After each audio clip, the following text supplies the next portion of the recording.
Heather. Full, full, Victoria, full. Full introduction. I don't know if we have quite enough time for that, but I will do what Okay, I we're can. recording So now real quick, so I'm going to Yep. cut you off for a second, Victoria. Hi, David Perlman with And Heather Cox. Heather Cox, and with us today is Victoria Dean. Nicholas, if you turn off your video, I'd be greatly appreciated. That'd be Nicholas with a hey on the end. Not that I don't mind seeing you. So I'm really excited to have Victoria with us today. Today is the 14th of January, and Victoria, I'm going to turn it over to you, and we'll be talking about a bunch of updates and teams. So it's all yours. All right. Thank you very much. Okay, I'm going to go ahead and share my screen here. Let's just do that because I'm going to have to go back and forth a little bit. I'll go ahead and do this. Okay, so I'm Victoria. I'm a tech specialist for modern work, focusing primarily on teams. I cover the Pacific Northwest region. Prior to coming to Microsoft, I've had quite a bit of a little journey, to say the least. So originally, I'm from Texas. I went to University of Texas at Austin. I think we have UT here on the call, Hook 'em Horns. Studied petroleum engineering. I worked for Chevron for a little while, spent some time offshore. So that was fun, as we can all imagine.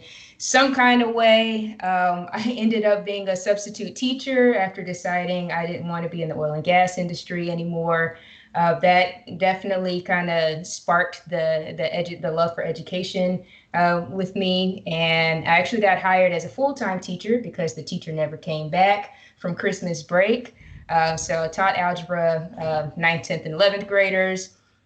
Went to grad school at Georgia Tech. Initially went to get my PhD in environmental engineering, and ended up getting the master's and an MBA instead because Microsoft made a good offer.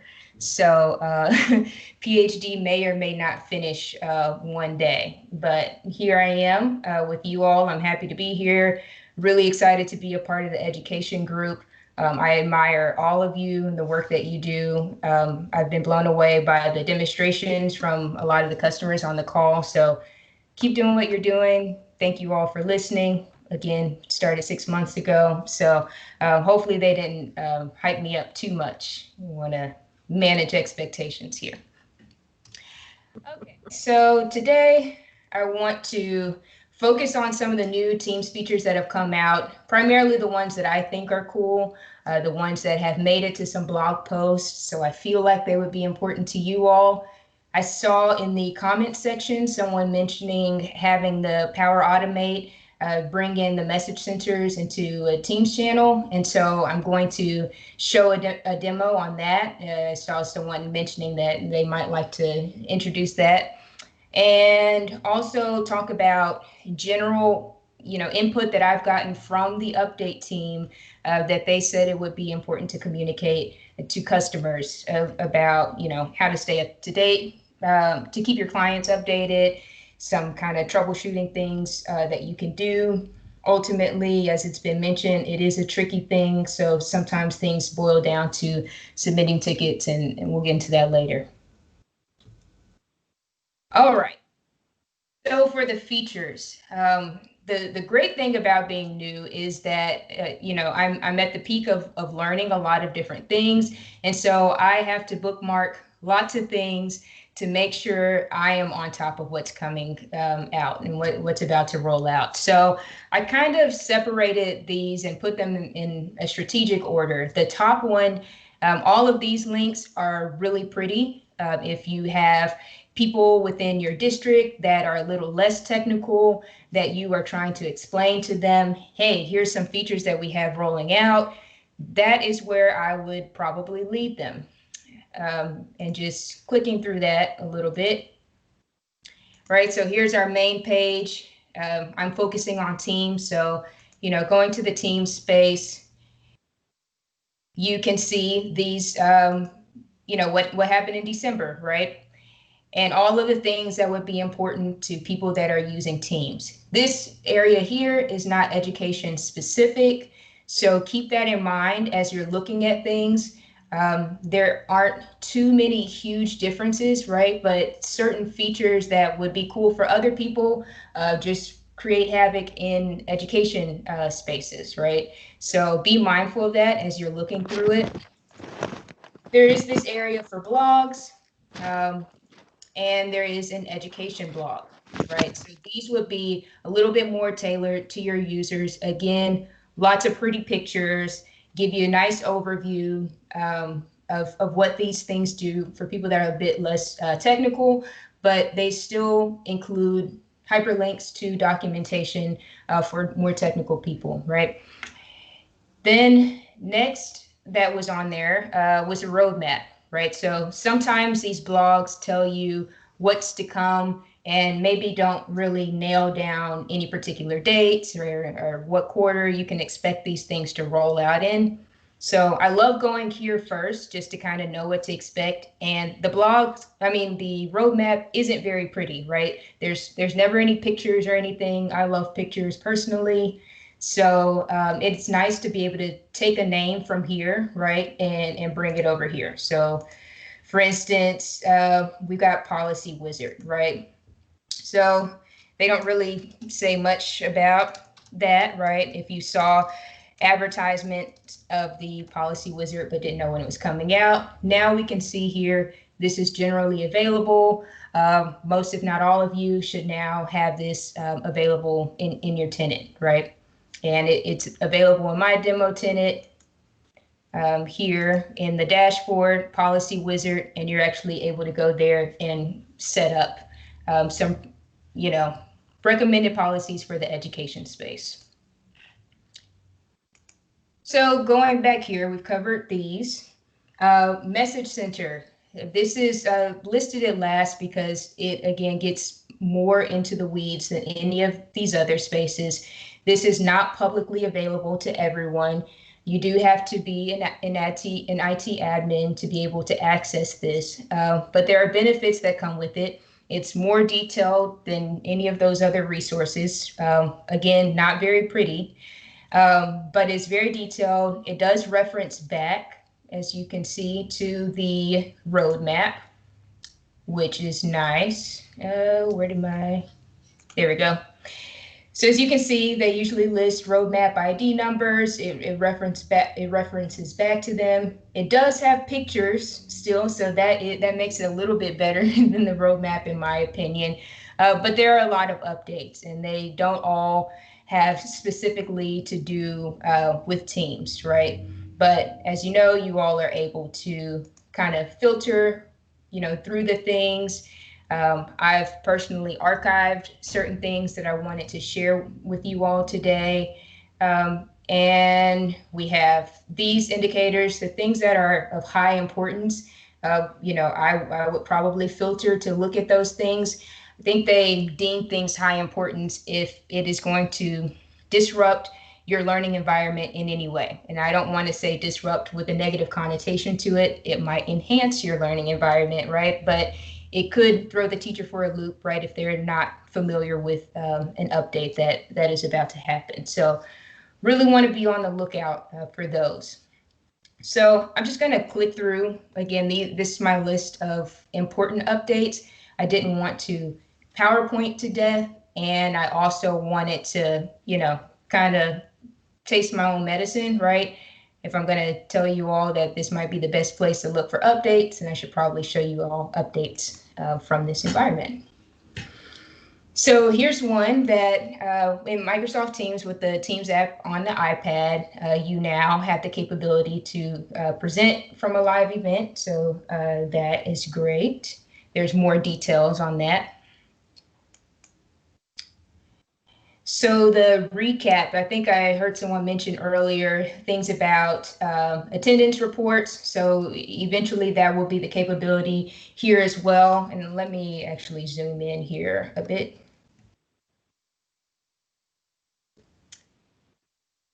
So you all, I don't know if that is a bit more visible, but to give you all an idea of what this would look like, and this is not quite out for everyone. It says end of January on this one. At the end of a meeting, sometimes people are scrambling to figure out, where did the recordings go? Where's the transcript, meeting notes, things like that.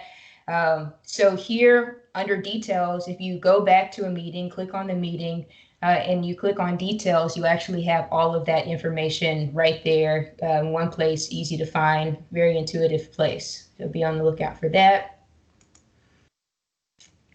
The meeting lobby settings is another thing. So this is where only invited users would be able to join the meeting directly. So this is great. And then also it takes a little bit of thought behind how you set up policies, right? So the great thing about it is that, if the teacher, the great thing about having a lobby, right, is it replicates the actual classroom environment. I know at the school that I was teaching at, it was best practice that you don't invite students into the classroom until you have established the classroom as a place that is ready for students to come in, right? And to teach a little bit of patience and to not have things going all over the place, right? The other side, though, sometimes some teachers might want to allow students that they know are actually their students and are part of that tenant to be able to bypass the lobby, because it becomes a lot to do a lot of clicking. Maybe a student is late to class and you don't want to be disruptive, things like that, right? So that is the purpose of this rollout.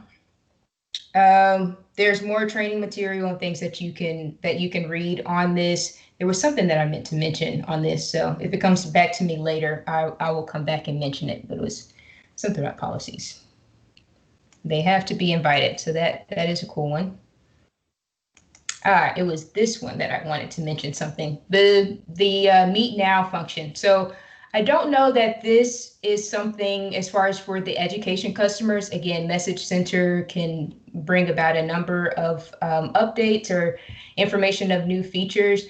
What I think is important to point out here with the Meet Now from Outlook is the fact that your students could potentially have that Meet Now button show up in Outlook.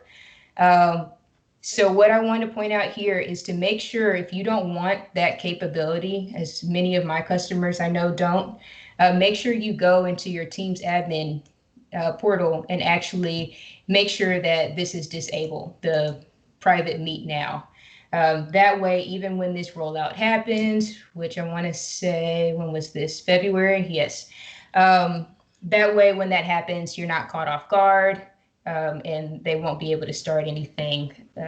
They won't be able to utilize that Meet Now button in Outlook. But it might be a cool thing for teachers if you are doing group policy assignments. A shared calendar in a Teams channel is another cool one. So this will come in the way of an app. So you would have to have teachers or end users actually add this app to be able to utilize this shared channel calendar.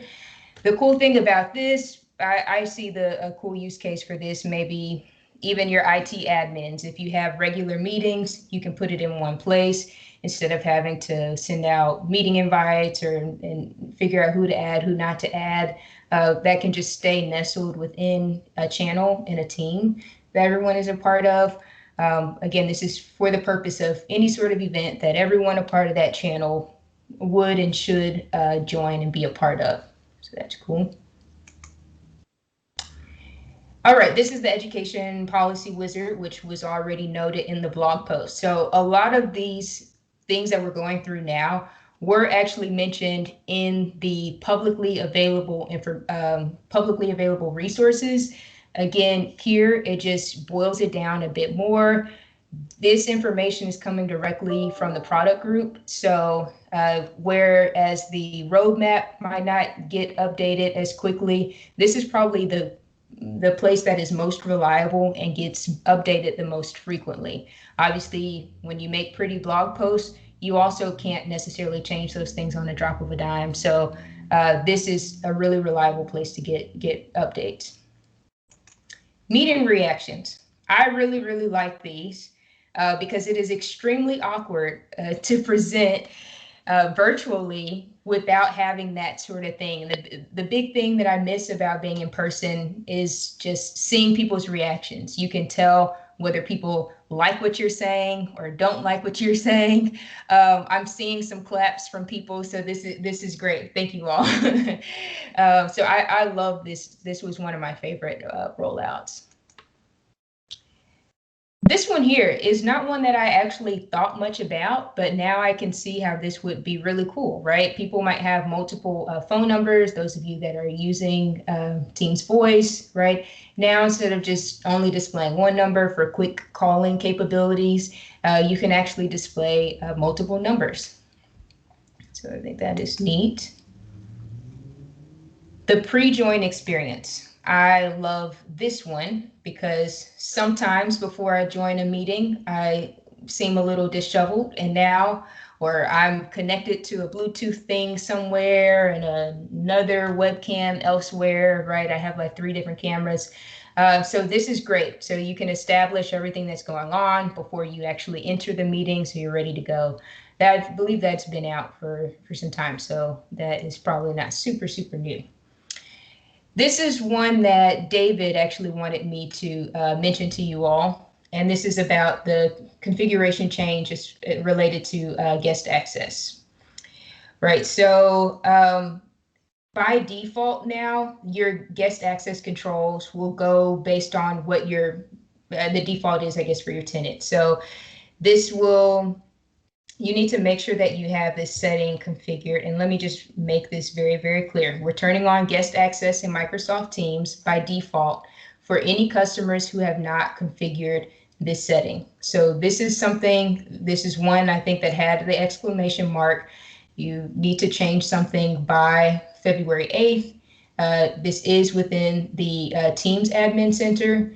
Instead of being on the service default, you would just need to change guest access to off if that is how you all are, conducting things at your school.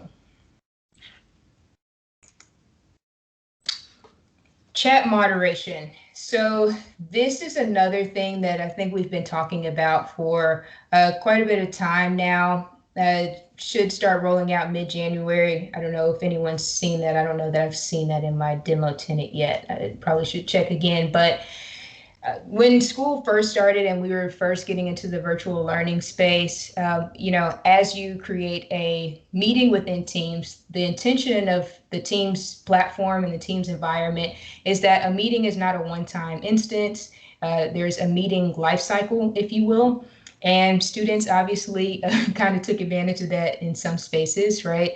By using the meeting as a means to chat before the meeting started or continue chatting with other students after the meeting started, and et cetera. And so you had a lot of unsupervised chat. And so with this, as you set up a meeting, you can determine at that point whether you want chat to be on at any point in the meeting life cycle, whether you want it off for the whole meeting life cycle, or if you just want chat to be available during the time that the meeting is taking place, and which is probably going to be recommended practice for schools that do want to have that chat capability on, and because it's important to engage with the students, but obviously don't want that unsupervised chat to be going on. So earlier we talked about forms. And can you do that just right in the middle of a meeting in the Teams environment? And so yes, that is a thing that you can do. Okay, that's a little outdated, but yeah, so it's cool. You can be right in the middle of a meeting and hey everyone, how do you feel about X, Y, and Z? Again, this helps to kind of bridge that gap between what does it look like to have authentic meeting experiences in person versus doing so virtually. And the last one, because I want to make sure I'm not going too long on time here, increasing membership to 25,000 members per team. So right now it is at 10,000. I'm not sure how many people are kind of capping out at the 10,000 right now, but if that's you, then that will be huge for you. Okay, so moving on to the thing that I mentioned before, where to do this. I'm going to try and make this quick. My final update things are, it's a bit anticlimactic, so no worries on the time here.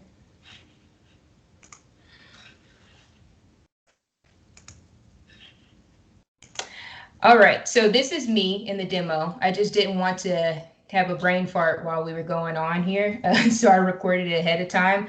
But you'd go into your admin center. You would scroll down to where your message center is. You can move these cards around so it could be in a number of places for you. Then you can go to Planner Syncing. You click on that. There you would set up syncing. And here you can make a name for your plan. So since we're focusing, or I guess I created a planner. Where did I go after that? Okay, created a new plan. Since we're focusing on teams, I decided to name the plan Teams Updates. And this, I kept it private. You have options here to give a description of what this is. I added to an existing Microsoft 365 group. Those are simply, teams that you have created, or you have the opportunity to create a new one there at that time. Again, this is information that you'll primarily have for your IT staff, so this is why I created it this way. Here, this is Message Center Updates. I made this very specific to be Teams. Because unfortunately you can't set up multiple of these flows within that space. So this will solely be Teams. Now, I don't know if you have different IT admin that might have access, perhaps each one of you can set one up for a different thing. Notice I already have Message Center Sync, that bucket identified in Planner. So I was trying to decide if I just wanted to show the ones that had the exclamation mark or all updates. I just kept it to all so that you all would have the opportunity to actually see things populated. I wish there was a select all, unselect all button, but I got a little workout there with unchecking all of these boxes. And again, I want to just focus on Teams. I think it was mentioned earlier that how many messages show up in Message Center can be really overwhelming. So ways that you could cut that down is focus on only what you want and maybe only focus on the important messages. I imported from the last 28 days, again, just for you all to see something actually populate in there. And you have to first try to see if I can get it earlier because it was like 1 when I was doing it, but that doesn't matter because it does still backtrack even if the sync doesn't start until after, if you note that. So this is where it is creating a automated flow in the background. There, making sure you're signed in because it is user specific. This is your planning center. Whatever your admin login is, it just belongs to you. And now if I go back to my planner, right, I don't see anything there right now. So once I refresh the page, all of the past 28 days of Teams Message Center notifications will show up here, right? It's all in one place. Looks nice. You click on it, you get all of the same detail. You're still able to, click on hyperlinks and go and see more information from documentation elsewhere. And here's the really, really cool part. It's one thing to get it into Planner. It's another thing to be able to have it in your Teams environment, a place that you are going on a daily basis, right? So less of a chance of you missing updates. This is an app, so you can't just plop it into a Teams channel or, willy-nilly. You got to get the Planner app in there. And it will ask you if you want to take one from an existing plan. Best practice would be to probably post to the channel about it.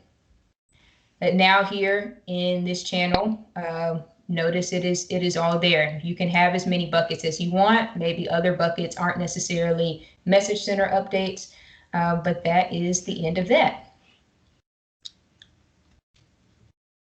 And being mindful of time. When it comes to updates, a lot of you probably will be familiar. The web client is always going to be the most updated. There's going to be some limited capability. As we know with breakout rooms, you can't start a breakout room from the web client. I do believe you can attend and be a part of a breakout room if you are using the web client. You just can't initiate it there. One of many capabilities that might be there. Still, for normal usage of Teams, if your desktop client is not working, it is best practice to try and see if it's working in the web client. So you can delineate between whether a rollout just hasn't hit your tenant yet, or hasn't hit your desktop client yet, or whether or not it's a policy issue or a number of other issues, right?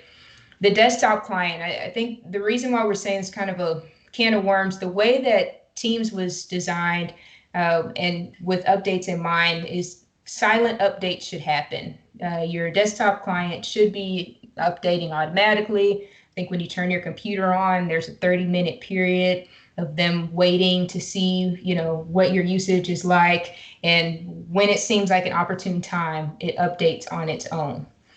The new meeting experience checkbox that a lot of you saw when breakout rooms was rolled out is a thing that specifically has to, and as it says in the name, has to do with meetings. So you might have received other updates where you didn't necessarily have to have that box checked or close it out and start it or what have you.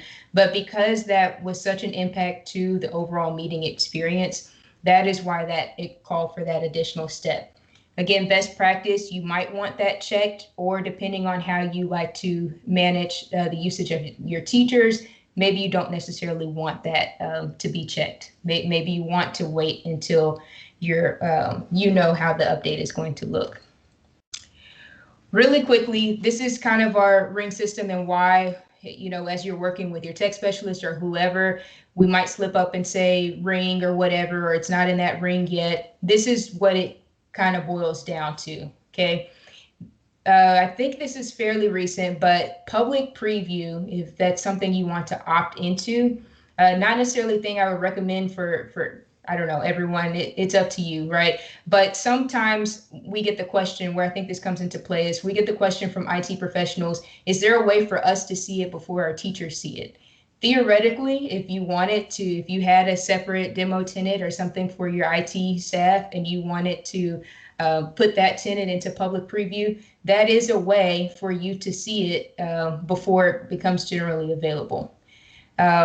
There is, to someone else's point earlier, why is one student seeing it and maybe another student isn't seeing it?